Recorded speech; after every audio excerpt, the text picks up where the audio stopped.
Cooperativa Agricola Volpago offre carni fresche e selezionate di prima qualità, senza uso di antibiotici, direttamente dagli allevamenti locali dei nostri soci allevatori. Bentrovati al meteo. La perturbazione si sposta verso sud, ancora qualche disturbo sul nostro territorio, ma tempo in via di miglioramento. Il dettaglio di mercoledì 8 maggio.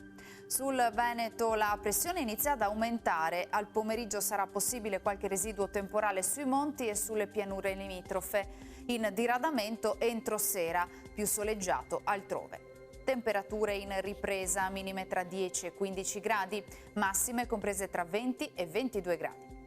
Ci spostiamo ora sul Friuli Venezia Giulia. Anche qui in giornata saranno ancora probabili delle piogge sparse alternate a schiarite, fenomeni meno probabili sulle zone costiere.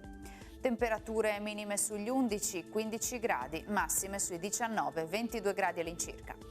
Infine diamo uno sguardo alla situazione del Trentino Alto Adige, dove avremo rovesci sparsi che tenderanno poi a diradarsi, lasciando spazio a tratti più soleggiati. Temperature minime sugli 11 gradi, massime intorno ai 20-21 gradi.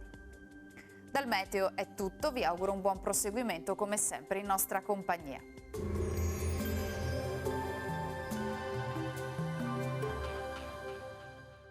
Cooperativa Agricola Volpago offre carni fresche e selezionate di prima qualità, senza uso di antibiotici, direttamente dagli allevamenti locali dei nostri soci allevatori.